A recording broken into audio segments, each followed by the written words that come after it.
Welcome back to the channel. It is Racer X, and today I'm going to give the RT guys a little bit of love. I'm actually going to tell you how to build the perfect RT or the perfect 5.7 car. In my opinion, what are the perfect mods to make this thing just right? It should be a fun one. Guys, if you are new to my channel, do me a gigantic favor. Hit the subscribe button for me. Also, don't forget to hit that notification bell. That way it'll tell you when I've got a new video coming out. And we are off.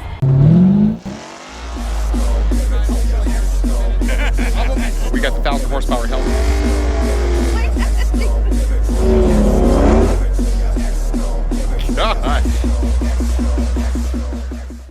I am back with my good buddies at Clay Cooley Dodge Jeep Chrysler Ram in Irving, Texas. And as you can see behind me, I do have a beautiful octane red Charger RT. And this is equipped with the 5.7 liter naturally aspirated Hemi. And there are a lot of things you can do to this, but I want to try and give you really my best build for this car. It's something that maybe you wouldn't want to go crazy with.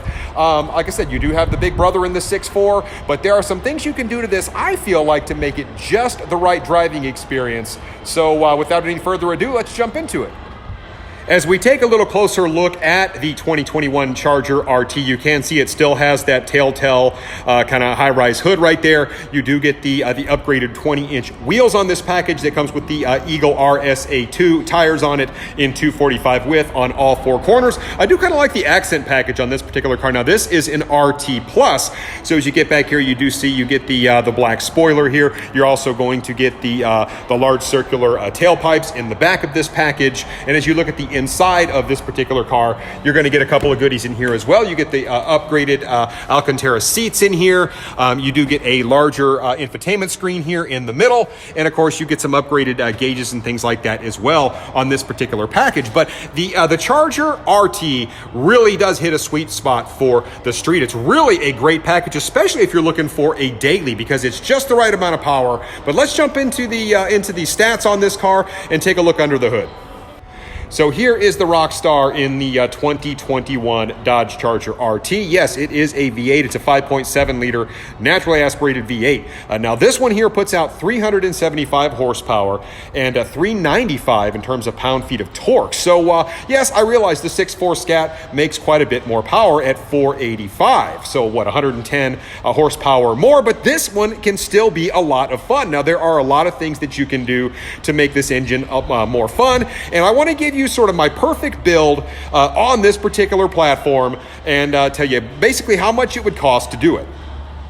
Now, I actually worked with one of my good buddies, B. Mason, who is also a YouTuber. So if you haven't checked out one of his videos, definitely go check him out, check out his channel.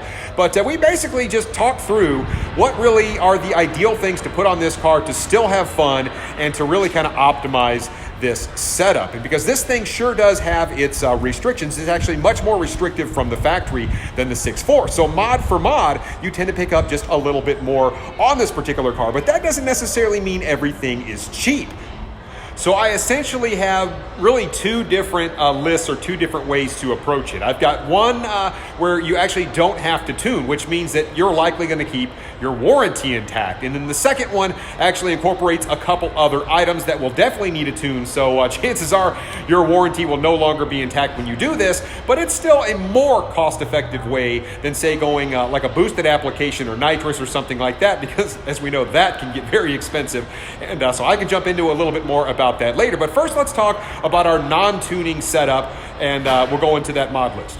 So the first thing on my list is actually a Hellcat lower air box. Yes, they do have several different types of cold air intakes that you can buy for this vehicle.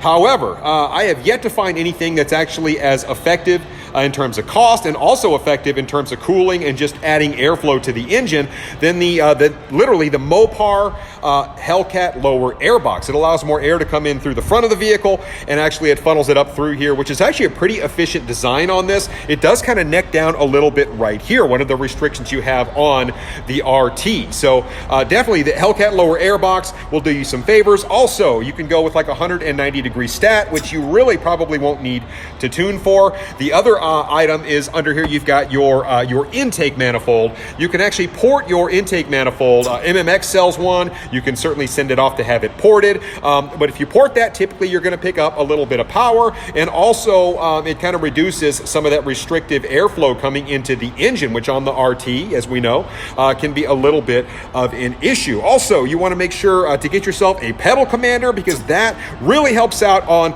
this particular package. It's not as snappy as its big brother in the 6.4, but with a pedal commander, it actually makes this car a blast to drive. It's a good way to go. And really the last piece of it is on the back of the car. Get yourself a nice exhaust system. This comes with 2.5-inch exhaust on it, but if you jump up to like a 2.75-inch exhaust, it might be a way to go. And there's a really cost-effective way to do that. All right, now let's go ahead and talk numbers on this setup. I've actually got my list right here. And keep in mind, this is really just my best guess at the cost on this. It won't be perfect, but it should be pretty darn close. So for the Hellcat box, the lower air intake box, you can literally get on Amazon and buy that. I'm gonna say it's like $100. So it's one of the most cost-effective intakes you can get, and it's a Mopar part. So don't worry about your warranty with that.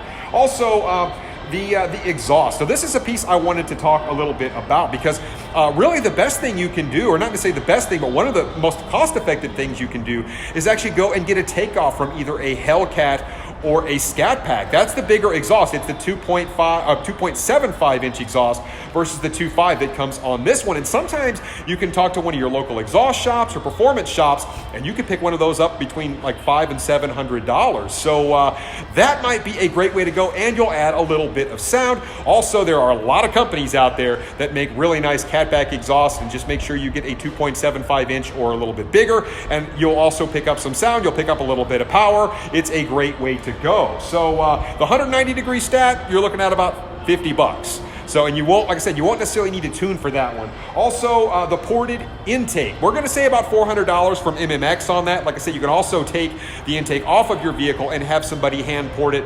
That works as well, but you should pick up a little bit of power by doing that. And then, of course, the pedal commander, I want to say that's right around $300. So, in essence, that setup right there, you should pick up anywhere between 15 and 20 wheel horsepower, but you're also looking at about $1,600 on the cost. That's my best guess on that. So, but keep in mind, on these cars, even though you might say, 15 horsepower, that's nothing, believe it or not, when you're driving the cars, you actually do feel a difference. These, the horsepower, they say the horses are big on these cars. I guess that's the saying you hear from a lot of people. So even though, it doesn't sound like much, believe it or not, you can definitely feel a difference when you drive it.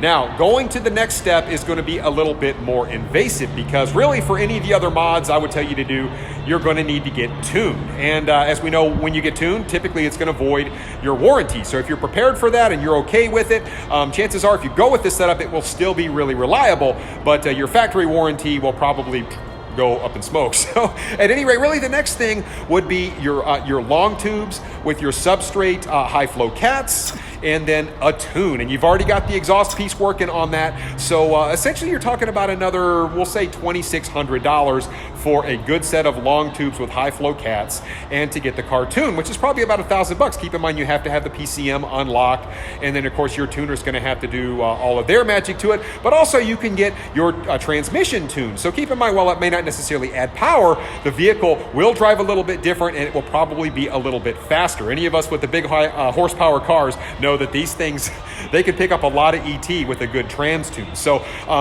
that's really, that's the next evolution in this, is to get a long tubes and a tune going through bigger exhaust, and that's going to cost you about another $2,600 for a total of somewhere around $4,300. And while you might say, well, Racer X, that $4,300 is kind of a lot of money.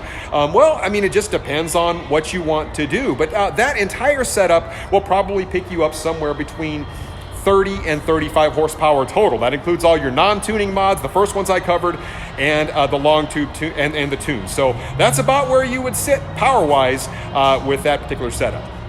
So now I want to really kind of cover the elephant in the room, so to speak, because I know what some of you guys are out there thinking. Well, Racer X, for $6,000 I can buy some sort of a supercharger, or I can throw a cam in there for $4,000. Keep in mind that your cost just goes up and up and up, and typically with a cam you're going to need most of the mods that I've already told you about anyway. And with a supercharged car, no, you will not get out the door for $6,000. There are a lot of other upgrades that need to happen on these cars when you supercharge them to make them reliable. So, I mean, even if the kit is like $6,500, you're gonna have labor, you're gonna have fueling things to deal with, right? So you gotta make sure the engine's not starving for fuel. Also, the transmission is only meant to hold so much power, and you've also got driveline parts, such as your drive shaft, your axles, all of that stuff has to be taken into consideration. So if you're looking to do like a blower, a turbo, twin turbo, you're looking to nitrous these things, keep in mind horsepower brake stuff. And this is an HP70 in this, so it's not made for 700 wheels. So yeah, so and just keep in mind, guys, I tried to kind of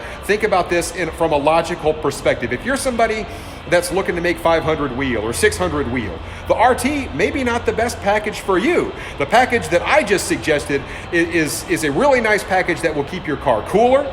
It's going to make it run better with the long tubes. It's going to run better with the trans tune and the tune working on it. It's going to sound better. It's just an all-around much snappier, better performing car, and it's just a great way to enjoy the RT.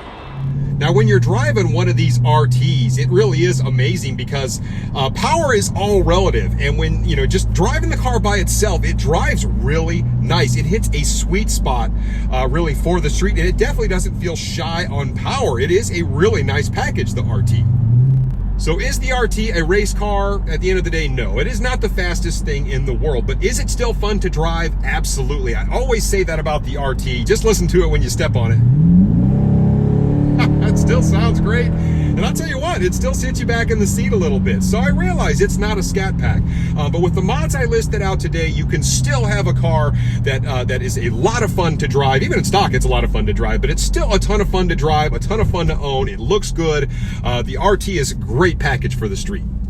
So really my suggestion for you RT guys out there that are always asking me, hey, you know, Racer X, I just want to add a little bit of power and kind of make the car cool. You know, go with that first list of mods that I told you about. Like I said, $1,600 really kind of for all of those just to get you started. And you can do this thing in stages, and later when you feel like tuning, go ahead and jump to the long tubes and the tune and pick up a little bit more power. So you can do each one of these mods as you can afford it. That's the great part about it, and just pick it up a little bit by a little bit incrementally. And like I said, if you don't have to tune, you don't have to worry too much about your warranty to start out, and I think it's just a really solid way to go. So anyway, guys, I hope this answered a lot of your questions about some fun things you can do to your Charger or your Challenger RT. Keep in mind, some of these mods also cross over to the 5.7 equipped trucks, and even like the Durango and some of that kind of stuff. It's all in good fun. So anyway, guys, I hope you enjoyed the video. Let me know what you think in the comments down below, and I will catch you on the next one. So until then, Racer X.